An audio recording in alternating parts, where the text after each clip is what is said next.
Admiral Marcus Blake stood on the bridge of the massive ship called UHS Defiance. The ship was huge and stretched over 2 kilometers long. It was the biggest ship humans had ever built. 3 years ago, Earth's best scientists had finally figured out how to travel faster than light. Now they were about to meet aliens for the first time. Marcus looked out the big window at the front of the ship. Space looked dark and empty, but he knew that was about to change. His hands were steady even though his heart was beating fast. Every person on Earth was counting on him and his crew. Lisa Kane was his second in command.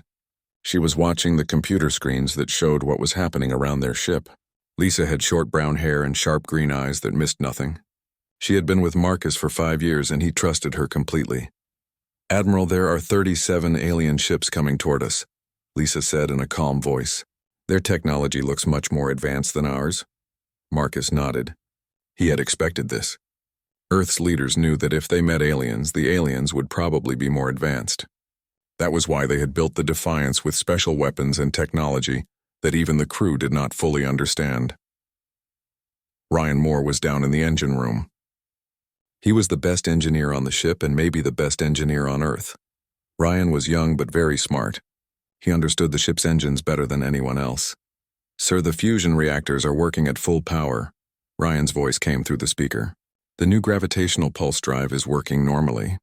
The gravitational pulse drive was humanity's greatest invention.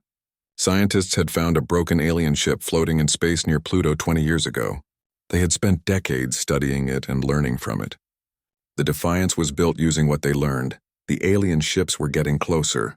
Marcus could see them now through the window. They looked sleek and dangerous. The ships moved in a perfect formation like they had done this many times before. On the lead alien ship, High Coordinator Vex Thule was watching the human vessel. He had been conquering primitive species for over 200 years. To him, this was just another day at work. These humans would surrender like all the others. The Zephyrian Empire had ruled most of the galaxy for 3,000 years. They were used to being the strongest. When they found new species, those species always became slaves. It was the natural order of things. Vex Thule looked at the human ship with mild interest. It was big for a primitive vessel, but it looked clumsy and slow. The humans probably did not even have proper weapons. This would be easy. Amy Foster was the communications officer on the Defiance. She had been trying to establish contact with the alien ships for the past hour. Finally, she got a signal. "Admiral, I have contact with the alien fleet," Amy said. Her voice was a little shaky, but she was doing her job well. The message that came through was cold and threatening. A mechanical voice spoke in perfect English. "Unknown species, you have violated Imperial space. Surrender immediately or face destruction." Marcus looked around at his crew. He could see fear in some of their eyes, but also determination. These were good people who believed in protecting Earth and humanity. They would not give up without a fight. "Send our prepared message," Marcus ordered. Amy pressed some buttons and transmitted humanity's response. "This is Admiral Blake of the United Human Systems. We come in peace but will defend ourselves if threatened." The alien response came back quickly. "You will power down your vessel and prepare for boarding." "Resistance is futile," Marcus took a deep breath. This was the moment they had all been preparing for. Earth's military leaders had spent years planning for this exact situation.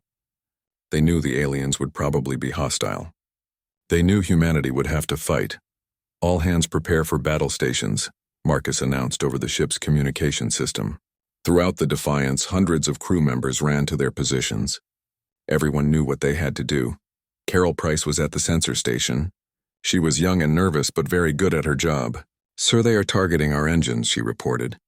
Multiple weapon locks detected. Marcus stood up straight. He was not a tall man, but he had a presence that made everyone feel confident. "Shields up. All weapons ready." The Defiance had something special that no other ship in the galaxy had. Human engineers had combined their own technology with what they learned from the alien wreck. The result was weapons and defenses that worked in ways the galaxy had never seen. The alien ships moved closer. Vex Thule was confident this would be over quickly. His ships had destroyed thousands of primitive vessels over the centuries. These humans would be no different. "Begin the attack," Vex Thule ordered. "Disable their engines first. We want prisoners for interrogation." Bright beams of energy shot out from the alien ships. They hit the Defiance's shields with tremendous force.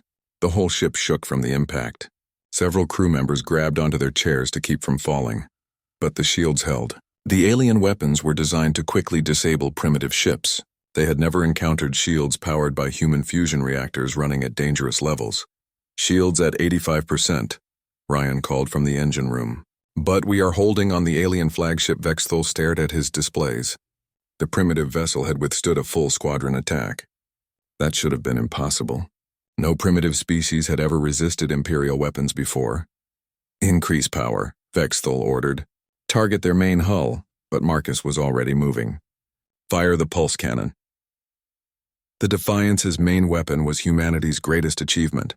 It used the principles learned from the alien wreck to fire concentrated pulses of gravitational energy. These pulses could tear apart the bonds that held atoms together. A strange beam shot out from the Defiance. It did not look like the bright energy weapons the aliens used. It was almost invisible except for a slight distortion in space. The beam hit one of the alien cruisers in the center. What happened next shocked everyone. The alien ship did not explode. It did not catch fire or break apart. It simply stopped existing. One moment it was there, and the next moment there was nothing but empty space where it had been. Complete silence filled both fleets. In 3,000 years of conquest, the Zephyrian Empire had never seen anything like this. Ships were supposed to explode when destroyed. They were supposed to leave wreckage. They were not supposed to just disappear. "Impossible," Vexthul whispered. "Our vessels are protected against all known weapons." The silence lasted only a few seconds, but it felt like hours. Every person on both sides stared at the empty space where the alien ship had been. The crew of the Defiance could not believe what they had just seen. Their weapon had worked better than anyone had expected. Marcus Blake felt a cold satisfaction in his chest. The weapon worked exactly as the scientists had promised, but he knew this was just the beginning. The aliens would not give up after losing one ship. "Target the next ship," Marcus ordered his crew. "Show them this was not luck." Lisa Kane pressed the targeting controls. The pulse cannon turned toward another alien cruiser. The second shot fired with the same strange invisible beam. Again, an alien ship simply vanished from existence. No explosion, no debris, no trace that it had ever been there. Now panic began to spread through the alien fleet. Vexthul watched two of his most powerful ships disappear in ways that made no sense. His scientists had always told him that matter could not just stop existing. Yet that was exactly what he was seeing. The third pulse cannon shot destroyed another alien vessel. 3 ships gone in less than 2 minutes. The remaining alien ships began to back away from the human Dreadnought. Their commanders were sending frantic messages to their superiors asking for orders. "Sir, they are calling for help," Amy Foster reported from her communication station. "They want reinforcements," Marcus nodded. He had expected this too. The aliens would bring everything they had to destroy the ship that had embarrassed them. "How long before more ships arrive?" Carol Price checked her long-range sensors. "The messages are going very far. Maybe 6 or 8 hours before we see a bigger fleet." Marcus made his decision quickly. "Set course for the edge of the star system. We will make them chase us." The Defiance began to move away from the alien fleet. The huge ship was surprisingly fast for its size. Human engineers had designed it to be both powerful and quick. They knew it would need to outrun larger enemy forces. As the human ship withdrew, Vexthul felt something he had never experienced before. Fear. In 200 years of conquest, he had never lost a single ship. Now he had lost 3 in minutes to weapons he could not understand. He sent an urgent message to Imperial Command. "Request immediate reinforcement. Enemy possesses unknown weapon technology. Threat level maximum." The message traveled across the galaxy at faster than light speed. Within an hour it reached the desk of Fleet Admiral Kothran at Imperial Central Command. Kothran was the supreme commander of all Zephyrian military forces. He had served the Empire for over 300 years. Kothran read the report 3 times before he believed it. 3 Imperial cruisers destroyed by unknown weapons. No survivors, no wreckage. It seemed impossible, but Vexthul was a reliable commander who did not make mistakes. "Deploy the 4th Battle Fleet," Kothran ordered his staff. "These primitives must be crushed before word spreads to other systems." The 4th Battle Fleet was one of the Empire's most powerful forces. It had over 200 ships, including 5 massive dreadnoughts. The fleet had destroyed entire civilizations in the past. Surely it could handle one primitive human vessel. Meanwhile, the Defiance had reached a large nebula at the edge of the star system. The nebula was a cloud of gas and dust that would hide the ship from alien sensors. Marcus knew they could not outrun the alien fleet forever, but they needed time to study their enemy. Report. Marcus called to his science officer, Dr. Patricia Wells. Patricia was one of the smartest people on the ship. She had helped design many of the weapon systems. Their ships use energy shields to protect themselves, Patricia explained while looking at her computer screens. But our gravitational pulse weapon attacks the atomic structure directly. It goes right through their shields like they are not there. That was good news, but Patricia had more to tell him. However, our reactor can only support 12 more shots before we need several hours to recharge the system. 12 shots against possibly hundreds of enemy ships. The mathematics were not encouraging. Marcus would need to be very careful about when and how he used his main weapon. Captain Jake Sullivan was Marcus's chief strategist. He had studied every battle the human military had ever fought. Jake was examining the alien fleet movements on his tactical display. "Sir, their formation patterns show they are not used to fighting equal opponents," Jake observed. "They rely on having more ships and bigger guns rather than smart tactics." Marcus understood what Jake meant. The aliens had ruled the galaxy for so long that they had forgotten how to fight a real war. They were used to easy victories against primitive species. "Then we will have to be smarter than them," Marcus replied. "How long until their main fleet arrives?" 6 hours, Lisa Kane reported from her sensor station. Marcus looked around his bridge at the faces of his crew. These people had volunteered for what everyone knew was probably a suicide mission. They were far from home, facing an enemy that controlled most of the galaxy, but none of them looked ready to give up. "We are not running away," Marcus announced. "Prepare the ship for hit-and-run attacks. We will use this nebula for cover and pick off their ships one at a time." The crew began preparing for the most dangerous phase of their mission. The Defiance would hide in the gas clouds and strike like a ghost. Hit hard, hit fast, and disappear before the enemy could respond. When the 4th battle fleet arrived 6 hours later, they found the nebula apparently empty. Fleet Admiral Kothron had come personally to oversee the destruction of the human ship. He commanded from his flagship a massive vessel that was twice the size of the Defiance. "Begin standard search patterns," Kothron ordered. "Find that primitive ship and destroy it." 200 alien ships spread out to search the nebula. They moved in careful formation, sweeping the gas clouds with powerful sensors. But the nebula interfered with their detection systems in ways they did not expect. The Defiance struck from deep within the nebula. The ship appeared suddenly, fired one pulse cannon shot, and then vanished back into the gas clouds. Another alien ship simply stopped existing. The attack was over in seconds. "How are they hiding from our sensors?" Kothron demanded angrily. His science officer checked the readings carefully before answering. "The nebula contains particles that interfere with our detection systems. But somehow their ship is not affected by the same interference." The truth was simpler than the aliens realized.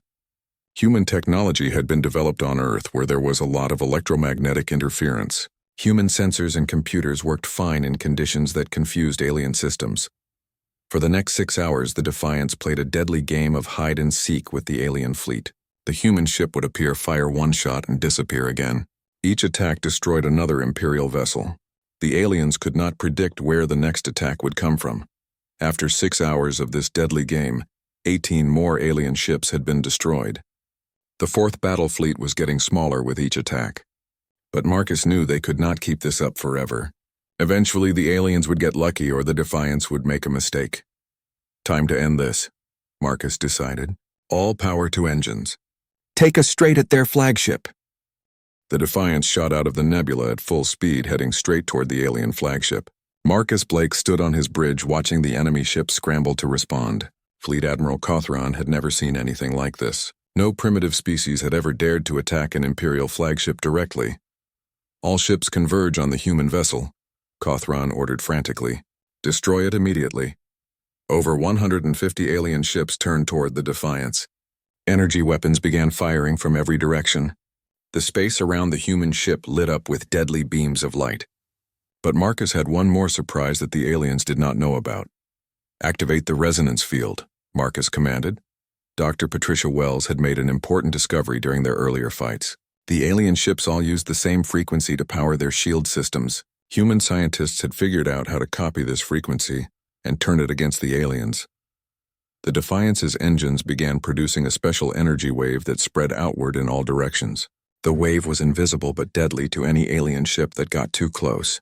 As it reached the first enemy vessels, something terrible began to happen. The alien shields started to vibrate at the wrong frequency. Instead of protecting the ships, the shields began to tear them apart from the inside. Explosions rippled through the alien fleet as their own defensive systems destroyed them. Kothron watched in absolute horror as his ships began exploding one after another. "What is happening?" he screamed at his science officer. "Their ship is somehow turning our shields against us," the terrified alien replied. "The resonance is causing feedback in our defensive systems." In less than 5 minutes, 140 ships of the 4th Battle Fleet were destroyed. The most powerful alien fleet in that part of the galaxy had been turned into clouds of floating debris. Only Kothron's flagship survived because it had been far enough away to escape the resonance field. The fleet admiral stared at his displays, unable to believe what he was seeing. 200 ships completely destroyed by a single human vessel. It was impossible, but it had happened right in front of his eyes. Marcus looked out at the wreckage floating in space. He felt no joy at the destruction, only grim satisfaction that humanity had survived another battle. But he knew this was just the beginning. The aliens would not give up after losing one fleet. "Set course for the next system," Marcus ordered. "We need to find their supply bases and communication centers." Amy Foster intercepted alien communications as they fled the battle site. "Sir, they are sending emergency messages to their capital. They are calling this the worst military disaster in their history." News of the disaster spread quickly through the alien empire. Emergency meetings were called on distant worlds. For the first time in 3,000 years, the Zephyrian Empire faced an enemy that could actually hurt them. On the capital world of Zephyra Prime, Emperor Zekmoth received the news in his golden throne room. He was an ancient alien who had ruled for over 500 years. Never in his long life had he heard of an entire imperial fleet being destroyed. "Summon the High Council immediately," the Emperor commanded. "This threat must be dealt with before it spreads." The High Council had not met in emergency session for over a century. The Empire was so powerful that nothing ever threatened it. But now, 12 of the most important alien leaders gathered to discuss what to do about the humans. High Admiral Yithkol had been promoted to replace the dead Kothron. He stood before the Emperor, trying to explain how the humans had won. "Your Majesty, our analysis shows the humans have technology that works in ways we do not understand." "How is that possible?" demanded Counselor Nexvor. "We have studied every species in the galaxy. None of them possess advanced technology." The truth was that the aliens had grown lazy over thousands of years of easy conquest. They had stopped learning and improving because they never needed to. Meanwhile, humans had spent decades studying the alien wreck and developing new weapons. While the alien leaders argued the news of humanity's victory was spreading to other parts of the galaxy, on worlds that had been conquered centuries ago, enslaved species began to whisper about rebellion. If these humans could destroy imperial fleets, maybe freedom was possible. The planet Vorth had been under alien rule for 800 years. The Vorthans were a proud species that had never forgotten their independence.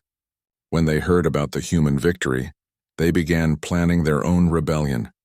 Similar movements started on dozens of other worlds. The Nexus Confederacy began secretly building weapons. The Kalani Republic started organizing resistance cells. For the first time in millennia, enslaved species had hope. On Earth, President Ellen Martinez called an emergency meeting of world leaders. The news from Admiral Blake had reached home, and everyone wanted to know what would happen next.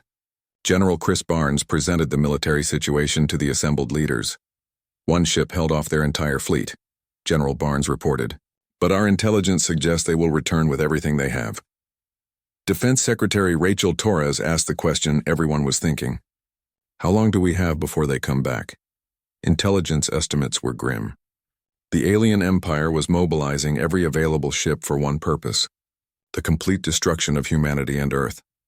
Spy satellites had detected massive fleet movements throughout alien space. "We estimate they will gather at least 10,000 ships," General Barnes continued. "It will be the largest military force in galactic history." President Martinez made the only decision she could. "Begin immediate construction of more dreadnoughts. Every factory, every shipyard, every resource goes to building our fleet. But building ships would take months, and humanity might only have weeks." The aliens were already moving their forces into position. Meanwhile, the Defiance was alone in enemy space, continuing its mission. Marcus had decided that the best defense was a good offense. Instead of waiting for the aliens to attack Earth, he would strike at their most important targets. Using information from captured alien computers, the Defiance began hunting supply convoys and communication stations. Each successful attack weakened the alien empire's ability to coordinate its massive fleet. Fuel depots exploded under pulse cannon fire. Communication relays simply vanished when hit by gravitational pulses. Supply ships carrying weapons and food were destroyed before they could reach their destinations. They are trying to cripple our supply lines, Fleet Admiral Yithkol realized during another emergency meeting. Without proper logistics, the Grand Armada will be vulnerable. The Grand Armada was what the aliens called their ultimate weapon. Every available ship from across the galaxy was being gathered into one massive fleet. It would have enough firepower to destroy entire star systems. Surely even the humans could not stand against such overwhelming force. Emperor Zekmoth would not be discouraged by human tactics. "Let them attack empty space stations," he declared angrily. "When we find their homeworld, we will turn it to ash and make an example that will terrify the galaxy for 1,000 years. But the human strategy was working better than the Emperor realized. Each destroyed installation forced the aliens to find new routes for supplies and communications. The mighty alien war machine was struggling to adapt to an enemy that refused to fight by traditional rules. On the Defiance, Dr. Patricia Wells was analyzing captured alien data when she made an important discovery. "Admiral, I have found the location of their main communication center," she announced excitedly. Marcus studied the star charts with his senior officers. The communication center was a massive space station that coordinated the entire alien military network. If they could destroy it, the alien fleet would be blind and unable to work together. "How heavily defended is it?" Marcus asked. "Very heavily," Patricia replied. "But it is also the key to their entire empire." Marcus made his decision. "Plot a course for the communication center. If we can cut off their ability to coordinate, the Grand Armada will fall apart." As the Defiance set course for its most dangerous mission, yet the galaxy continued to change. More and more worlds were declaring independence from alien rule. The mighty empire that had seemed unbeatable was starting to crack under pressure. The communication center was the largest structure the Defiance crew had ever seen. It floated in space like a metal moon with thousands of transmission arrays pointing in every direction. This single station controlled all military communications for the entire Zephyrian Empire. Marcus Blake studied the massive structure through the bridge windows. "How many ships are defending it?" he asked Lisa Kane. "I count 47 warships plus hundreds of automated defense platforms," Lisa reported from her sensor station. "And the station itself has heavy armor and shields." Dr. Patricia Wells had been analyzing the station's design. "Admiral, the communication arrays are the weak point. If we can destroy enough of them, the whole network will collapse." Marcus nodded. The plan was dangerous but necessary. Without this communication center, the alien Grand Armada would not be able to coordinate their attack on Earth. It was worth the risk. "All hands prepare for battle," Marcus announced over the ship's communication system. "We are going in." The Defiance accelerated toward the communication center at full speed. Within minutes, the alien defenders detected the human ship and began mobilizing. Warning sirens echoed through the station as thousands of alien crew members ran to their battle stations. Station Commander Vecnas had served at the communication center for 50 years. It was supposed to be a safe assignment far from any combat zones. Now he faced the most dangerous ship in the galaxy with only a small defense force. "All ships attack the human vessel," Vecnas ordered desperately. "Do not let it reach the transmission arrays." 47 alien warships moved to intercept the Defiance. Energy weapons lit up space as they fired everything they had at the human Dreadnought. But Marcus had learned from previous battles. He did not try to fight all the ships at once. "Target the lead squadron," Marcus commanded. "Fire pulse cannon." 3 alien ships vanished in quick succession. The remaining defenders scattered in panic. They had heard stories about the human weapon that made ships disappear, but seeing it happen was terrifying. The Defiance pushed through the scattered defense fleet and approached the communication center. Hundreds of automated defense platforms began firing, but their weapons could not penetrate the human ship's shields. "Begin targeting the transmission arrays," Marcus ordered. The pulse cannon began systematically destroying the massive communication dishes that connected the station to the rest of the galaxy. Each shot eliminated another link in the Empire's military network.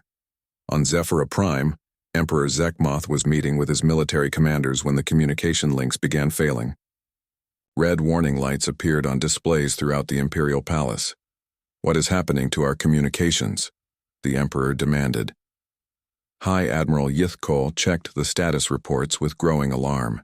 "Your Majesty, the main communication center is under attack. We are losing contact with military units across the galaxy." Within an hour, half of the Empire's communication network had been destroyed. The Grand Armada that was gathering to attack Earth suddenly found itself unable to coordinate properly. Fleet commanders could not talk to each other or receive orders from Central Command. The Defiance completed its mission and withdrew from the communication center. Behind them, the massive station was dark and silent, with most of its transmission arrays destroyed. The Empire's ability to control its military forces had been severely damaged, but Marcus knew the aliens would not give up. They would find ways to restore communications and continue gathering their fleet. The human victory had bought time, but Earth was still in danger. "Set course for the Kalani system," Marcus ordered. "We need allies." The Kalani Republic had been one of the first civilizations conquered by the Zephyrian Empire over 2,000 years ago. But they had never stopped fighting for their freedom. When news of human victories reached Kalani space, their resistance movement began planning a major rebellion. President Loktar of the Kalani Resistance welcomed the Defiance when it arrived. The meeting took place on a hidden asteroid base where Kalani freedom fighters had been preparing for decades. "Admiral Blake, your victories have given hope to enslaved species throughout the galaxy," President Loktar said during their meeting. "But we need more than hope to defeat the Empire." Marcus understood what the alien leader meant. "What do you need from us, weapons and technology?" Loktar replied immediately. "Our ships are old and weak compared to Imperial vessels, but if we had your gravitational pulse weapons, we could destroy their fleet bases." It was a difficult decision. Sharing human technology with aliens was against Earth's military protocols, but Marcus realized that humanity could not win this war alone. They needed help from other species. "I can share some weapon designs," Marcus agreed, "but you must promise to use them only against the Empire." Over the next few days, human engineers worked with Kalani scientists to adapt pulse cannon technology for alien ships. It was not easy because Kalani technology was very different from human systems, but eventually they created weapons that could work on Kalani vessels. While this was happening, similar meetings were taking place throughout the galaxy. The Vorthan Republic was building secret shipyards. The Nexus Confederacy was training rebel armies. Dozens of enslaved species were preparing to fight for their freedom. On Zephyra Prime, the situation was getting worse for the Empire. Emperor Zekmoth called another emergency meeting of the High Council. Reports of rebellions were coming in from across the galaxy. "How many systems have declared independence?" the Emperor asked angrily. 63 systems are in open rebellion," High Admiral Yithkol reported, "and the number is growing every day." Counselor Mexdal raised another concern. "Your Majesty, our supply lines are being attacked constantly. The Grand Armada needs fuel and weapons, but our convoys keep getting destroyed." The truth was that the Empire was facing its first real challenge in 3,000 years. They had grown used to ruling through fear and overwhelming force. Now they faced an enemy that fought back and inspired others to do the same. Emperor Zekmoth made a desperate decision. "Recall all available ships to defend the core systems. Let the outer territories rebel. We will crush the humans first and then reconquer everything else." But it was too late to stop what had started. Across the galaxy, enslaved species were rising up against their oppressors. The Kalani Republic launched coordinated attacks on Imperial bases using their new pulse weapons. Vorthan ships destroyed supply convoys. Nexus armies liberated entire worlds. The mighty Zephyrian Empire was falling apart from within.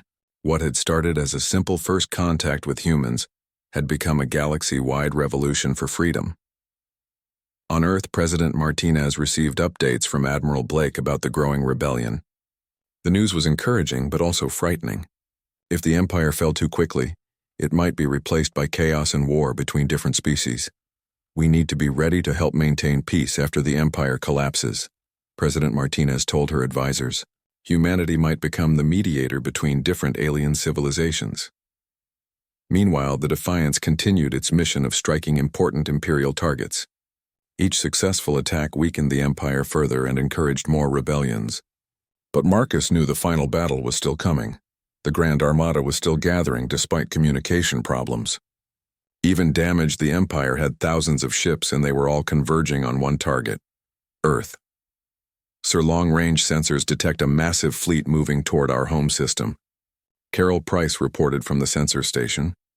Marcus looked at the tactical display showing hundreds of red dots representing enemy ships. The final battle for humanity's survival was about to begin.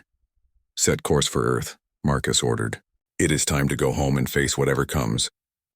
The Defiance arrived at Earth 3 days before the Grand Armada was scheduled to reach the solar system. Marcus Blake looked out at his home planet through the bridge windows and felt a mixture of pride and fear. Earth looked so peaceful and beautiful, but soon it would become a battlefield. President Martinez met Admiral Blake personally when he came down to Earth. They met in the underground command center that had been built beneath the Rocky Mountains. Military leaders from around the world were present for the briefing. "Admiral, what is our situation?" President Martinez asked directly. Marcus activated a holographic display showing the approaching alien fleet. The Grand Armada consists of approximately 8,000 ships. Even with communication problems, they still have enough firepower to destroy Earth several times over. General Barnes studied the display with concern. "How many ships do we have to defend Earth?" 12, Marcus replied simply. "We completed construction of 11 more Dreadnoughts using the Defiance design. But 12 ships against 8,000 are not good odds." The room fell silent as everyone considered the mathematics. 12 human ships against the largest military force in galactic history. It seemed impossible to win such a battle.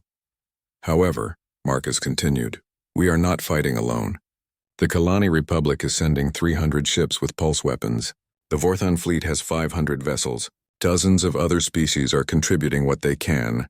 Dr. Patricia Wells had been analyzing intelligence reports from across the galaxy. The Empire is also dealing with rebellions on over 200 worlds. Many of their ships have been recalled to deal with internal problems. President Martinez felt a small amount of hope. "So we might have a chance." "We have more than a chance," Marcus said with confidence. "We have something the Empire has never faced before. An enemy that refuses to surrender." 3 days later, the Grand Armada arrived at the edge of Earth's solar system. Emperor Zekmoth had come personally to oversee the destruction of humanity. His flagship was a massive vessel the size of a small moon.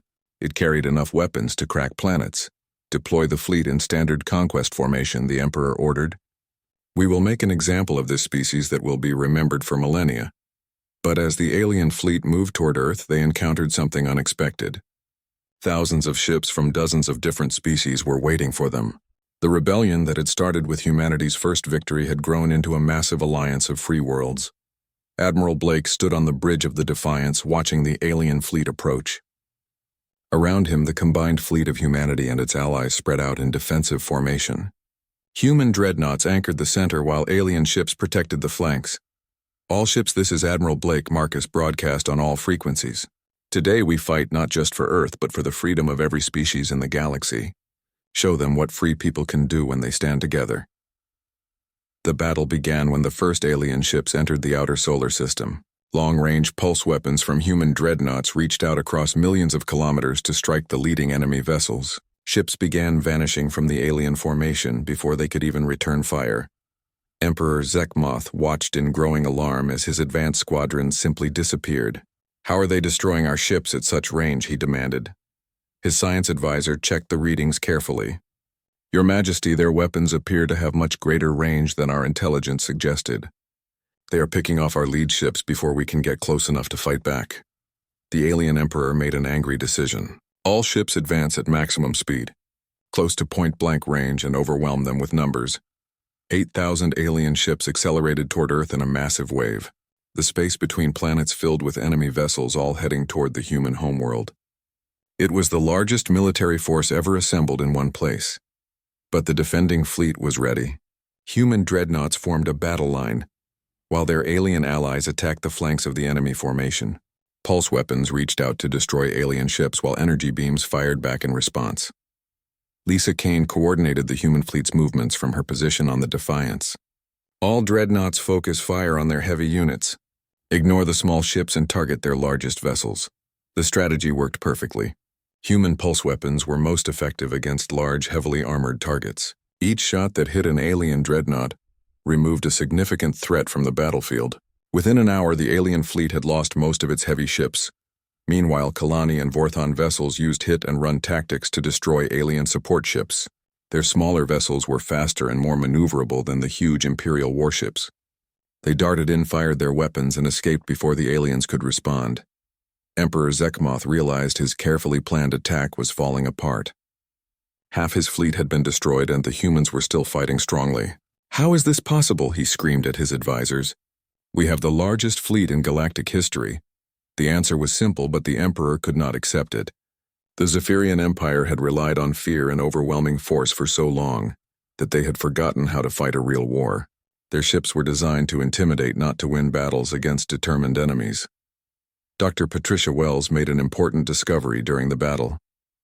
"Admiral, I am detecting massive energy buildup in their flagship.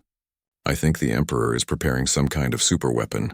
Marcus looked at the massive alien flagship through his tactical display.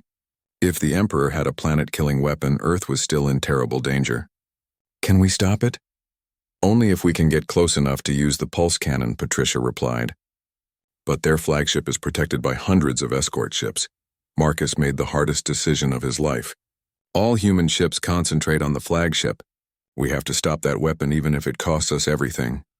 12 human dreadnoughts turned toward the alien flagship and began fighting their way through the enemy fleet. Pulse weapons cleared a path through the defending ships while enemy fire hammered their shields. One by one, the human ships took damage, but they kept advancing. The UHS Liberty was the first human ship to be destroyed. Enemy fire overwhelmed its shields and the ship exploded in a brilliant flash. Then the UHS Freedom fell to concentrated alien fire. The human fleet was taking heavy losses, but they kept moving toward their target. Finally, the Defiance broke through the last line of enemy defenders and faced the Emperor's flagship directly. The two massive ships approached each other like ancient warriors preparing for single combat. "Fire everything we have," Marcus ordered. Multiple pulse cannon shots struck the alien flagship simultaneously. The massive vessel shook under the impact, but its shields held. The Emperor's ship was too well protected for even human weapons to destroy easily. But the attack had damaged the superweapon before it could fire. Emperor Zekmoth watched his ultimate weapon fail and realized his empire was truly doomed. Around him, the Grand Armada was being destroyed by ships from species he had thought were properly enslaved. "Your Majesty, we must retreat," High Admiral Yithkol urged desperately. "The fleet is breaking apart." For the first time in 3,000 years, a Zephyrian Emperor ordered his forces to retreat from battle. The remaining ships of the Grand Armada fled toward the edge of the solar system, leaving behind thousands of destroyed vessels.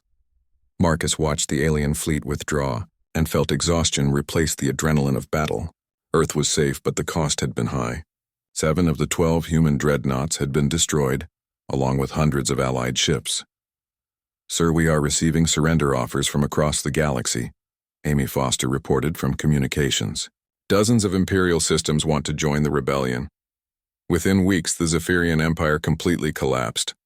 Emperor Zekmoth was overthrown by his own people, and the remaining Imperial forces surrendered to the Galactic Liberation Alliance.